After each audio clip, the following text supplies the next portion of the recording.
南摩第30多劫羌佛遣是邪恶见和错误之见，摘自南摩第30多劫羌佛缘法音开示。今天我为大家讲什么呢？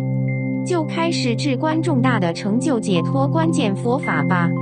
这一次我必须要提醒大家，今天我对大家讲的法确实是不能忽视的重要。重要在哪里呢？这是关联到你们学佛修行是否能受用，能福慧增长成就解脱，或者堕入三恶道的大事问题。今天讲到的是邪恶见和错误之见。凡是学佛修行的人，只要犯了一条邪恶之见，这个人是不能成就解脱的，而且也不会增进福慧资粮，修成道力境界。不管你是哪一宗哪一派，只要是你想了生脱死，得到成就解脱，就不能犯邪恶之见和错误之见。只要你犯邪恶之见其中一条，就不可能修起福慧资粮，而且无法成就解脱。但如果犯了以后忏悔了，当下改正，就没有问题了。错误之见的罪略微比邪恶之见轻一些，虽然略轻，有的条款犯1条也会出问题，有的只要犯2、3条，同样不得成就，不得受用。这是所有佛教徒必须要执行的一种了生脱死正成就圣果的铁定法规。这法规不是谁编造的，这是因果的规律，是十方诸佛菩萨之菩提共行。邪恶之见和错误之见是解脱大手印里面的一个重要部分，为免有的人理解错误或讲解偏邪乱说，所以今天我亲自讲示，这是粗略的浅述。邪恶之见大概为，所谓大概为就是说，这里并没有包括完所有的邪恶之见，但主要依法的已经包括了。只要不犯邪恶之见和错误之见，自然你就成了菩提道上正知正见如法的修行大德。以下每一条款均以认来立标，也就是只要认同、同意、执行以下条款，就是犯了邪恶之见。第1条，认鬼神为解脱主，把鬼神认作当成我们依止解脱的主人，把鬼和神作为我们依止成就的领袖，确定认为这鬼神可以救我们出离生老病死苦，认为只有鬼神才是救我了生脱死之主子。其实鬼神本身都未能了脱生死，所以鬼神并非我们学佛修行人的解脱主。第2条，认神通为成就目的，认修行学佛是为了证神通变化，得到神通就是我们追求的最终目的，得到神通就成就解脱了。要明白，神通与成就解脱完全是两回事，无论有多大的神通，也不属于成就解脱的本质。因此，圆满福慧、证空性真如、生死自由，才是成就的目的。第3条，认可破3乘戒律，认为所受的3乘戒律是可以破犯的，在某种因缘下或特殊修法下，我们可以不守3乘戒律。必须注意，无论什么条件，3乘戒律都不可破，任何人，包括高僧圣者法王等都必须执行，否则就是披住佛教外衣的左道旁门。第4条，认脱离菩提心修行。佛法中有很多修行的方法，无论用任何修行法，都不能脱离菩提心。只要脱离了菩提心，任何修行都是邪恶的修行。所以修行最重要就是不能脱离菩提心，也不能认同脱离菩提心者。第5条，认戒律不须全部守，只要你受了某个戒，就得不折不扣的守，每一条都得守，不能认为只守其中1条或部分戒条，某些戒条可以不守。只要认为戒律可以不必全部守，此理念不仅是邪，而且是恶。第6条，认弘法可冒称佛菩萨，认为我们自己为了弘法，或者某人善巧方便弘扬佛法，这种情况下，为了抬高地位接引他人，可以称自己是什么佛菩萨，叫徒弟。有人宣传自己是某某佛菩萨，只要有这类行为或观点，就是邪恶之见。第7条，认常见为实有非幻。这是圣义第一理，认为一切法都是实实在在的，不是幻化的，是现实的。人与人之间，物与物之间，事与事之间都是真实的。一切世间法不是无常的，而是实有，是真实不虚的。一切都是实在，不是幻化的，这是邪恶之见。第8条，认空性离常独立。认为空性跟世间法的一切常见没有关系，只要进入空性，所有现实的一切都不存在。认为空性中没有这些有为法的现实安住，空性是独立的一个空，这种见已经邪恶。悟得空性没有离常，证到空性以后就知道，色即是空，空即是色，二者互不相碍，一元本地，真空妙有应无所住之真如。第9条，认知修法不修行的解脱。认为我今天只要学了某个法，我就成功了。例如我现在修金刚换体禅何等了得，我可以做法，可以任运操持了。我修捉火定排除诸障，还要修什么行啊？我不修行都可以，我会成就，我会解脱的。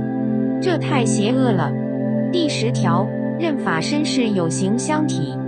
我们的如来藏真心，即是指法身。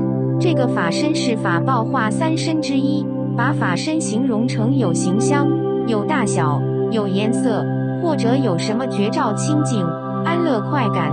只要认为法身是一种有形相之谓的体悟，就是邪恶之见。第11条，认依佛力做坏事无罪。认为依于自己修法的力量，已有十方诸佛菩萨的加持，自己做点坏事是没有罪的，因为佛菩萨会马上来把它消失掉。第12条，认断我执，割断父母情怀。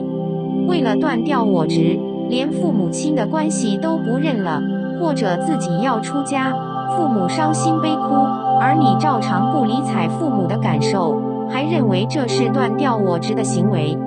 其实这种忤逆不孝，叫做邪恶之见。断我执，恰恰要利益众生，关心众生，把自我的利益放在第2位，而不是不顾父母的感情，把父母的关系一刀两断。第13条，认只要做好事，就具圣涅槃。认为我们只要是做好事，一切都是利益众生的，就已经具备了圣者的涅槃，就成就为佛菩萨了。要知道，做好事是有相布施，由因果所然，生人天福报；而圣涅槃是正圣境的事，那是要真正了生脱死任运自如的无为境界，不生不灭的圣地。所以认只要做好事就具圣涅槃，是邪恶之见。要明白，除了做好事，还必须结合无为圣法的修持，才能具圣涅槃，这是没有二路可走的。第14条，认无大悲菩提心行是菩萨。在这个社会上，有各式各样的法王、仁波切、大师、大法师，他们其中一些人并没有菩提心，也没有菩提心的行为，但是由于他借助于某种宣传，就把自己塑造成了一个大菩萨，实际上是假圣德。所以，没有大悲菩提心的人，无论他是什么身份的人，都不是菩萨。认这种无大悲菩提心行的人是菩萨，是邪恶见。第15条，认不明信因果，迷命理运气。不明信因果，不相信因果，否认因果，而相信算命，相信运气，这是邪恶之见。要知道，万事万法都是因果关系。第16条，认空地说理，离实修行持。这种情况在显教中比较多，在密宗里也有。尤其是现在普遍炒于社会上的一些人，都喜欢空地说理，什么禅门的参悟啦，什么万法无自性，本然属空啦，什么应无所住而生其心啊，什么意念空寂如啦，什么不来不去的本性天然啦，把这些道理讲得天花乱坠，神学难弄。尤其是喜欢把《坛经》搬来讲，把《金刚经》拿来讲，把般若拿来讲，说一大堆空地说理，但离实修行持，不去宣传实际的修行，不告诉众生如何实施菩提的道果，如何行持菩提的实相行为，这种人太多了，非常严重的违背因果。佛法的空理空地可以讲，但那只是理论，解决不了生死问题，所以释迦牟尼佛才告诉我们要如何修行，修行转换因果，才能实际证入那些道理所讲的境界。所以凡是认空地说理，离实修行持的人，这是邪恶之人，邪恶之见。第17条，认六道轮回是传说不实。对天人、阿修罗、人道、地狱、畜生、恶鬼这六道，认为是传说中的存在，不是实在的有，鬼是没有的，六道都是不存在的。只要有了这种理念，就会造成一切因果都是空假的咯，不成立咯。要知道，想明白一点，释迦牟尼佛说六道轮回真实不虚，生老病死苦，五浊恶世，你们大家现在就在这个现实生活中，难道不是这样吗？事实就是如此。如果否认轮回，就是跟佛陀对著干。可以把人间生老病死苦的世界说成极乐世界，在这里打一个比喻吧，确实有人想把苦极地的世界改变建立成人间净土，这种从善其流，树立他风，导引大家做好人好事，是行四无量心的举动。但是如果认为这个世界可以建立成真正的人间净土，这就违背佛陀教戒了。任何办法都改变不了因果轮回的规律世界，无论以什么形式产生出来的结果都不是净土。